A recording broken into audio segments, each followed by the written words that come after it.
Hi friends, good morning. আজ বৃহস্পতিবার, এখন বাজছে 10টা আর আমি এসে গেছি তোমাদের সামনে। পুজো করলাম, তারপরে নিচে এলাম। এবার রান্না বান্না করব। রান্না হবে পনির আলু দিয়ে একটা সবজি, আর হবে কাঁচকলা আলুর ঝোল, কালো জিরে কাঁচা লঙ্কা দিয়ে। গেম খেলছে দেখো, এখনও চান টান করেনি। কতবার বললাম চান করে নিতে, তাও চান করছে না। আবার দেখছে আমাকে আমি কি বলছি। আজকেও চিন্টুর বাবা দেখো বেল ভেঙে দিয়ে গেছে, এটাকে শরবত বানাতে হবে। আজকেও শরবত বানিয়ে রেখে দিই, ওরা দোকান থেকে এসে খাবে সব।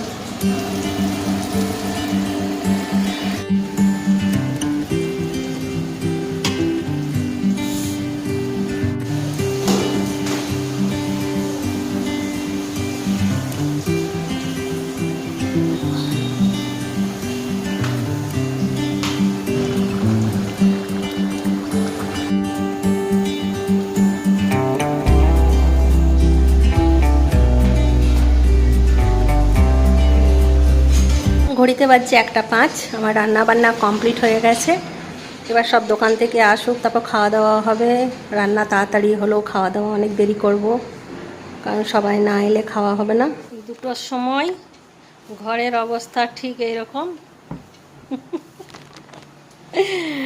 সব ফোন নিয়ে ব্যস্ত, এইদিকে ছোট এইদিকে বড়। ছোটটাকে দেখাচ্ছে না, এই যে ছোট, এইদিকে বড়, আর এইদিকে বিগ বস। আর আমিও চলে এলাম রিন্টুকে খাওয়াতে। ও তার কিছু খাবে না, খালি পনিরের সবজি আর ভাত খাবে। আমি বসে বসে এখানে খাইয়ে দিই। ওইদিকে মাধবীও কাজ করতে চলে এসছে। মাধবীর হলে তারপর আমরা খেতে বসবো।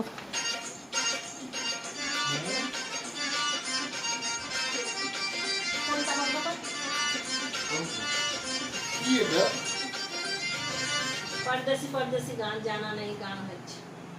রিন্টু এবার ঘুমা একটুখানি। রিন্টু তুই একটু শুয়ে পড়, তারপরে 4টার সময় খেলতে যাবে। ওষুধ আছে নাকি কোনো?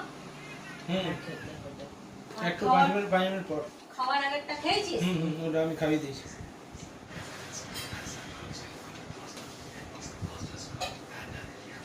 মাধবী মোছা হোক, তারপরে খেয়ে নেবে। যতটা পারবি খাবি। খেতে খেতে জোর করা দরকার। বেলের শরবতটা দারুণ হয়েছিল বল। কটায় বেরোবে ডাক্তারের কাছে? 5:30টায় বেরোবো, 6টায় পৌঁছে যাবো। 6:30টার মধ্যে যদি হয়ে যায়, আবার 7টা থেকে দোকানে বসতে পারবো।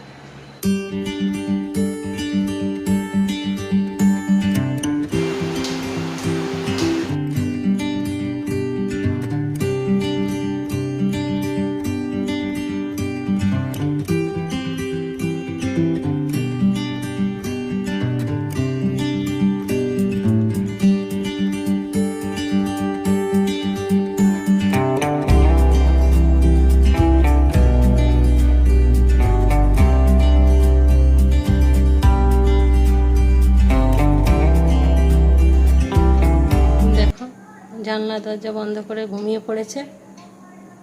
মরে যাব কে গান করছে? হ্যাঁ ওখানে নিচে কে মিঠুন দিঠুন আছে। মা কি গান এটা? মরে যাব মরে যাব মরে যাব মরে যাব। তাহলে চলো একটু রেস্ট করে নিই। তোমরা কি গানটা শুনতে পেলে? মরে যাব মরে যাব মরে যাব। আমি একটা গান শুনতে পেলাম, নিশ্চয়ই রেকর্ডিংও একটুখানি হয়ে হবে। কি জানি কি গান, আজকালকার যা গান বেরোচ্ছে। তাহলে চলো এখন রেস্ট করি, বিকেলে দেখা হচ্ছে।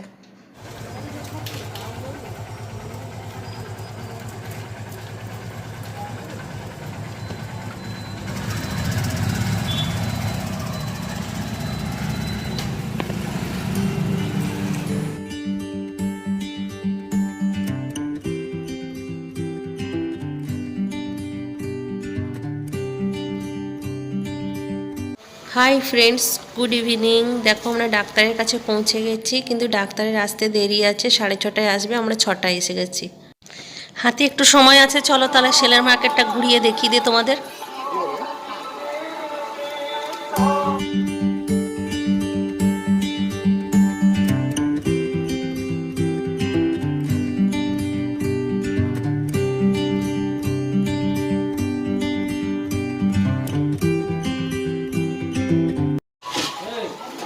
ডাক্তার আসতে দেরি আছে, তাই আমরা ছোলা ভাটোরা খেতে চলে এলাম।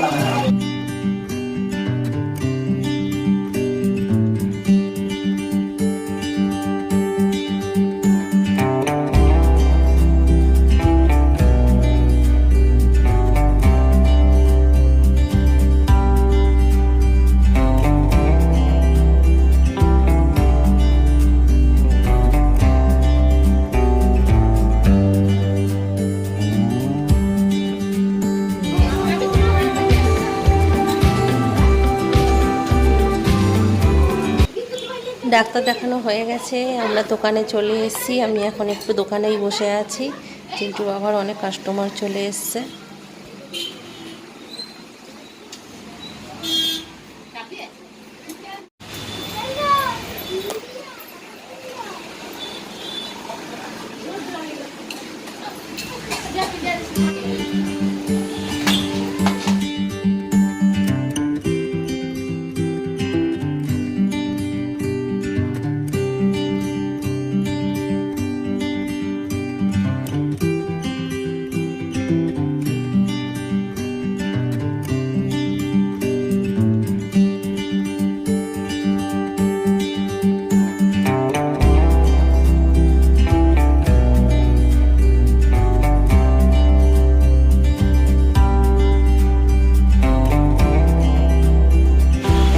দেখো, এটা হচ্ছে আমার বান্ধবী, আর এটা হচ্ছে আমার বান্ধবীর দিদি।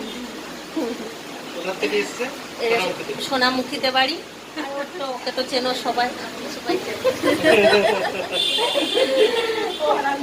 ফেমাস পিঙ্কুদার বউ পম্পা। এখানে পার্লার আছে। আজকে অনেকদিন পর দোকানে এলাম, অনেকদিন পর ওদের সঙ্গে দেখা হলো। তোমার সাথে দেখা হয়েছে, আজ খুব ভালো লাগছে। অনেকদিন পর, প্রায় 5-6 মাস পর তোমাকে দেখে খুব ভালো লাগছে। মনটা ভরে গেল তোমাকে দেখে। চোখে জল এলো নাকি? চোখে জল এলে এসে একটু কান্নাকাটি করে নি নাকি? দেখো কি হয়েছে, দেখো এটা প্রথম দেখাতে মায়া পচে গেল। এই দেখো, দেখো কতটা পুড়েছে হাতটা। ও অনেক রান্না করে তো, ওই জন্য ও গিফট পেয়েছে। গিফট 17 বছর পর একটা গিফট পেলাম। দোকানে এলেই ওর সাথে দেখা হয়। আমি তো দোকানে এখন আশাই ছেড়ে দিয়েছি। না, ওর সাথে এলাম, ওই ডাক্তার দেখালাম, ডাক্তার দেখে এখানে এলাম। না, ও এই নাও চন্দন দেখালো না, কম পাবে।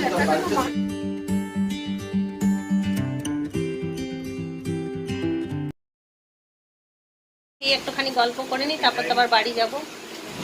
দোকানে এলে সবার সঙ্গে দেখা হয়ে যায়। এইদিকে পম্পাড়া চলে গেল দুজন।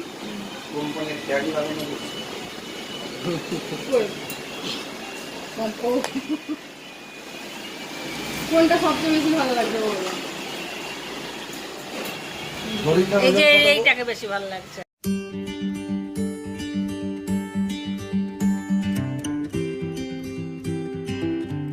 হাই ফ্রেন্ডস, আজকে তোমার আসার কথা ছিল। তা তোমার এখন কটা বাজে জানো? যখন এসছে 9:30, 10:30। এই যে এসছে এতক্ষণে। আমাদের দোকান গোটাগুটি, আমি বাড়ি চলে যাচ্ছিলাম দেখো। আর রাস্তা দিয়ে যেই যাচ্ছে আমি তার পেছন পেছন দৌড়াচ্ছি। তোমা চলে গেল, তোমা চলে গেল। তৃষ্ণা আর আমি মিলে খুঁজছিলাম তোমাকে। বলতিস না? হ্যাঁ, একটা হলুদ রঙের কুর্তি পরে একটা মেয়ে যাচ্ছে। আমি বলছি দেখ তোমা ওটা। আর আমি বাইরে চিন্তা করো আমি কত ঘেমে গেছি ওকে খুঁজতে খুঁজতে। একবার বলো। তোমরা বলো, দোকানে কত ভিড় ছিল, তোমরা সাক্ষী আছো। দোকানে ভিড় ছিল, আমি আসতে পারছিলাম না, আর একা আসতেও দেবে না আমাকে। তাই বললাম যে বন্ধ করো, তারপরে আসবো। আর বন্ধ করে আসতে আমার পরে আসলে কি বলো তো, তোমা বেরোতে পারে না। আজকে ও ডাক্তার দেখাতে গেছিল, ওই জন্য আজকে আমাদের একটা সুযোগ ছিল। বসে বসে গল্প আজকে কিছুক্ষণ গল্প করবো। তোমার আগে ছেলেগুলো পাস করে গেছে। হ্যাঁ, অনকট বলছি। এই ব্লগে মিথ্যা কথা বলছি না, সত্যিই বলছি, পাস করে গেছে। জানো মা সরস্বতীর কি কৃপা গো। আমাদের আসতে হচ্ছে আরো ভালো করে করবো। আমি জানতাম না খবরটা, ওর কাছেই শুনলাম। আমাকে আমার ছেলে ফোন করে বললো, মা তোমাদেরকে ফোন করেছিল কেউ? আমি বললাম না, আমাকে তো কেউ ফোন করে। এখন শুনছি যে খোঁজ খবর দিই যে 11 থেকে 12-এ উঠেছে। আমি কনফারেন্সে কথা বলছিলাম ছেলেগুলোর সাথে, তা ছেলেগুলো খুব খুশি। ওরা আমাদের বিশ্বাস করতে পারেনি। যাক, ভগবানের কৃপায় পাশ করেছে, কারণ আমরা তো ধ্যান দিই না ওদের উপরে, যা করছে নিজেরাই। কি করে ধ্যান দেবো বলো? আমরা সারাদিন এইদিকে, ও সারাদিন সংসার সবকিছু সামলাতে হচ্ছে। আর ছেলেগুলো তো ছোট নয়, অনেক বড় হয়ে গেছে বলো। তোমরা ছোটোর দিকে তো করেছি আমরা, এখন তো ওদেরকে নিজের মতোই দুদিন পর দিয়ে দেবো। इतनी खुशी मुझे आज तक ছেলের বউ আর আসবে। কিছু করার নেই। আর এখন মেরে বুকে পড়াশোনা করাতে পারবো না যখন, তখন আমরা আর করবোটা কি? আর যখন মেরে ধরে পড়াতে পারতাম তখন আমরা পড়িয়েছি, আর লোকের কাছে প্রচুর গালও খেয়েছি, মানে কি বলবো, কথা শুনেছি। গাল আমার শাশুড়ি তো রীতিমতন আমার সাথে ঝগড়া করতে, জানো তো। খুব কথা শুনেছি, পাড়ার লোক অস্থির হয়ে যেত, এত মারতাম। তাহলে বলো কত কষ্ট আমরা সহ্য করেছি। তা আজকে আমরা স্ট্রং, যখন স্ট্রং হয়েছে ছেলেগুলো একাই পাস করছে নাকি বাবা? ভিড়টা কে তৈরি করেছো বল? তুমি হাত দেখা একদম। দেখো তৃষ্ণাকে কত সুন্দর সেজে এসছে, মিষ্টি বউ একটা। সুন্দর, কি মিষ্টি লাগছে, কি দারুণ দেখতে লাগছে দারুণ তৃষ্ণাকে লাগছে। আজকে। খুব ভালো লাগছে তৃষ্ণাকে। আচ্ছা তোমরা একটা দেখবে, আমার অ্যাকাউন্ট থেকে একটা ছাড়া আছে, আমার আর তোমার একটা তৃষ্ণার জন্য সবাই ইনস্টাগ্রাম। একটি করে লাইক বাড়িয়ে দেবে, ঠিক আছে? হ্যাঁ। আজকাল ব্লগ ও সৌন্দর্যের জন্য শুধু বলবো এখন- সবাই লাইক করে আচ্ছা দিচ্ছে। তৃষ্ণা আজকে দোকানে এত ভিড় ছিল, অর্ডার লিখতে পারিনি, এখন অর্ডার লিখছে, কাল আমি মাল আনতে যাবো। এখন অর্ডার লিখছে, দেখো। দাদা ছুটি পেয়েছে? দাদা ছুটি পাইনি, কাল সকালে তাও জোর করে বেরোবো। সবাইকে তাহলে আজকের ব্লগ এইখানেই খতম। টাটা, বাই বাই, চলো। বাই, চলো এখানেই আমাদের যাই আমরা। ব্লগটাকে শেষ করছি। ব্লগ দেখবে, গলার আওয়াজ পেলে কিনা জানি না। টাটা, ব্লগ দেখবে, আমাদের সাথে থাকবে, লাইক করবে, সাবস্ক্রাইব করবে। খতম। खत्म bye bye tata good bye गया